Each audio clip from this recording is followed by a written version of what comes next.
The gentleman from Culpeper, Mr. Freitas. Thank you, Mr. Speaker. I rise for a point of personal privilege. The gentleman has the floor. Thank you, Mr. Speaker.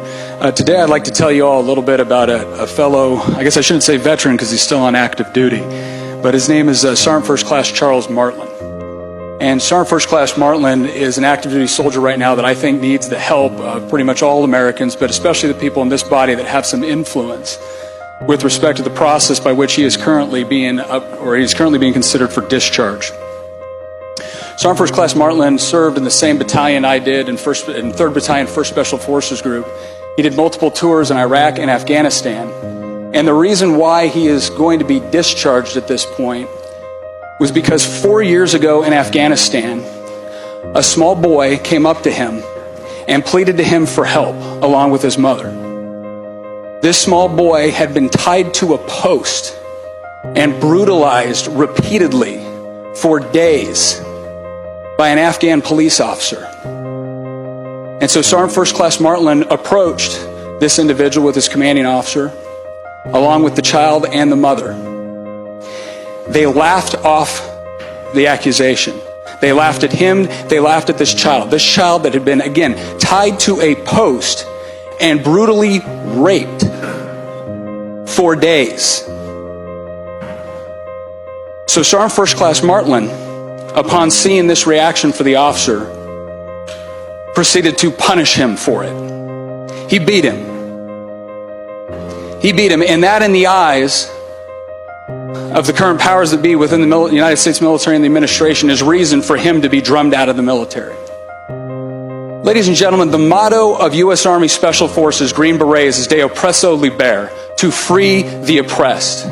Regardless of where they come from, regardless of their nationality, their religious convictions, it's to free the oppressed. And you need to understand something about the way Green Berets operate.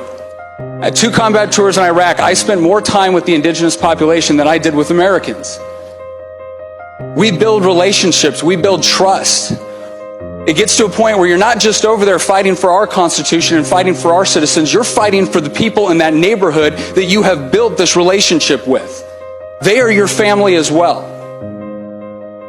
And I will tell you, as many of the people in this room who are combat veterans can probably attest, and many people in law enforcement as well, you do not truly appreciate evil when you look at it. You appreciate what it is when it looks back. And the question that every service member has to come into contact with when that episode happens is, what are you going to do about it? And Sergeant First Class Martland confronted evil. He punished it. He demonstrated to evil, he demonstrated to that boy and his mother that someone was going to be willing to stand up for them. Somebody was going to be willing to face the consequences that could have arisen from this and defend this boy when nobody else would. And our response now as a country and a military is going to be to drum him out? Maybe there are some that feel that what he did was excessive. I personally do not. But I will tell you this, we should be very, very careful at the message that we send to the men and women that we expect to go overseas and put their bodies, themselves, in harm's way, to stand in between the innocent and those who would exploit and destroy them. Because when you have signified to them that you will not have their back as soon as it becomes politically inconvenient, that as soon as it may look bad in the press, you're going to abandon them, don't expect a military that is going to continue to go over there and put everything on the line, give up all of their tomorrows, miss anniversaries, birthdays, Christmases, Thanksgiving, away from their families, from their women, from their wives, from their children, from their husbands. He is owed our loyalty.